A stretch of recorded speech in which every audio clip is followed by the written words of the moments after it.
June 9th of 2022. It is about 2:40 a.m. I've been tossing and turning about 4 hours because of a lifestyle change that I made. I quit a very hard non-physical drug and unfortunately, significant withdrawal. And what really sucks is that this is a drug that I'm quitting that I can't really tell people about, right? You quit smoking, you quit drinking, you got into a mess. You can probably tell your colleagues, you can tell your family members, and they might be able to accommodate you, but I don't have that luxury. I also work with a lot of people who are a lot younger than me who this is not really an appropriate conversation. It's not really appropriate. My boss and I don't get along to the point that I can tell her this, and unfortunately, significant withdrawals. And I didn't think much of it until tonight. I had to send quite a number of emails to my clients and my boss, and I realized all of them had major spelling and grammar problems due to my feelings. Uh, now, unfortunately, uh, I'm talking about masturbating, of course. So I qu- quit masturbating. Most recently, I quit masturbating. I think my last session was June June 2nd. It was a couple days before. See, June 4th is Alicia Janazi's 37th birthday. I quit for her birthday, but I happened to go a few days before that. And I chose her birthday as the day to quit because I fantasized about her way too much in the past. And unfortunately, things really came to a head today when I almost got in. First, I almost got into a car accident. And then after I got home and tried to do some work, I realized everything was wrong. Emails had grammar problems and spelling problems. And I apologized. And in the apology, I basically said that I'm in withdrawal without going into explanation on what I was withdrawing from. I hope nobody asks.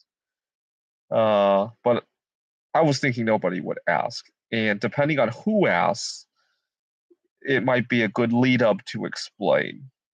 Anyway, I thought I would document my. This is the hardest thing I've ever quit. I quit drinking soda when I was 16 years old. I quit all sugar, refined white sugar, when I was 17 years old.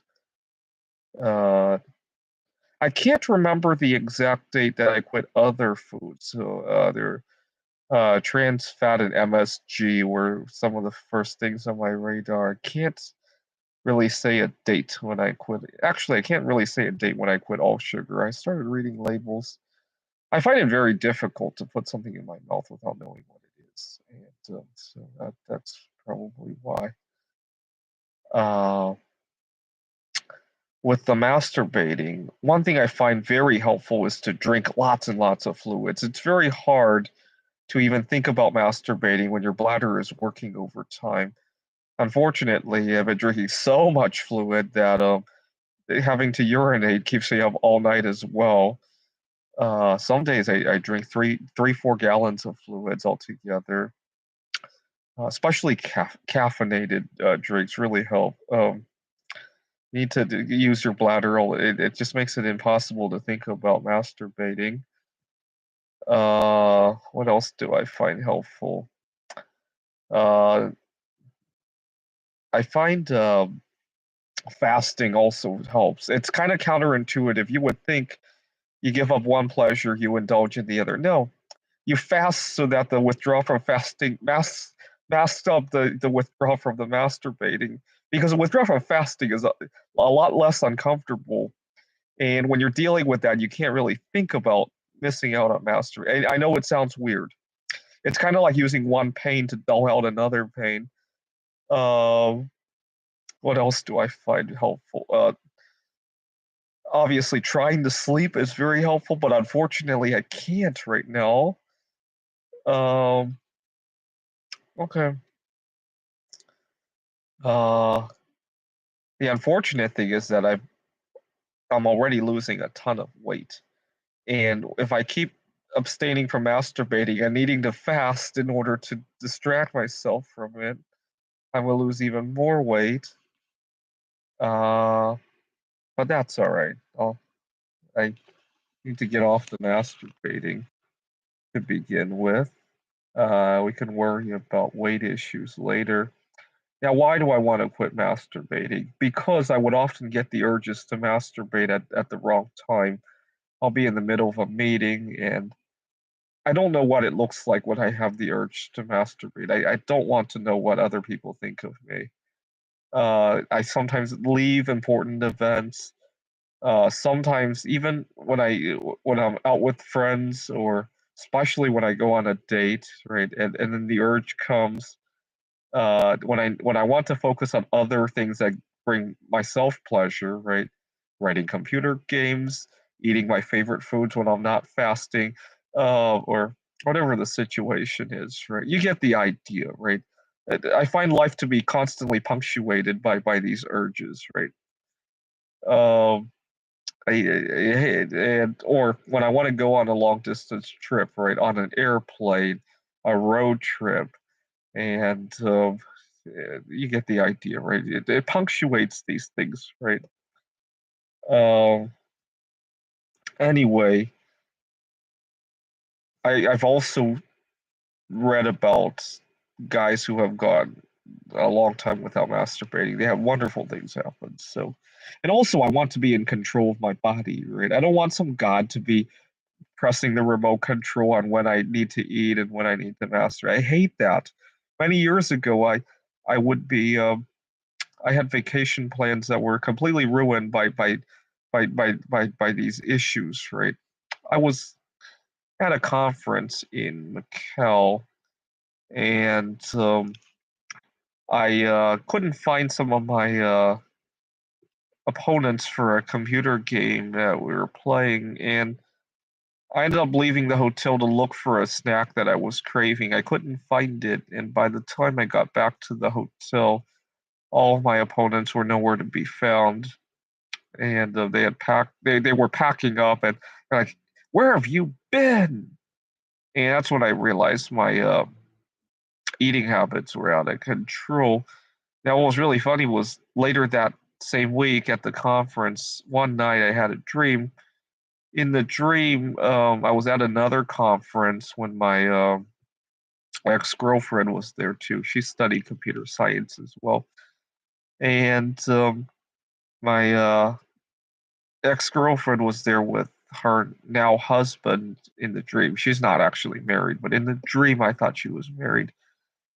And she was, I was holding the door for the two of them to get in the elevator with me. And she looks to her husband and says, "Oh, don't get into the elevator with this guy. He has a disease."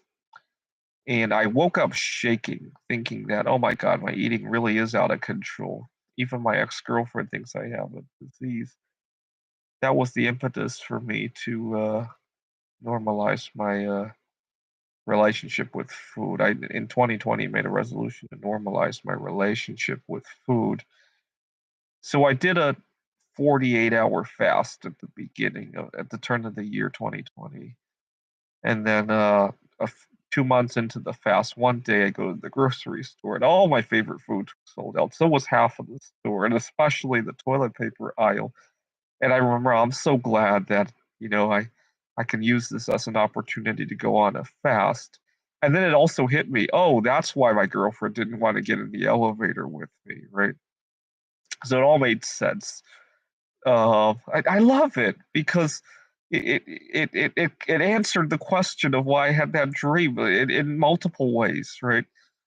And I went on another fast. I remember talking about how that fast was to mourn everything we had lost in the space of a couple weeks, right?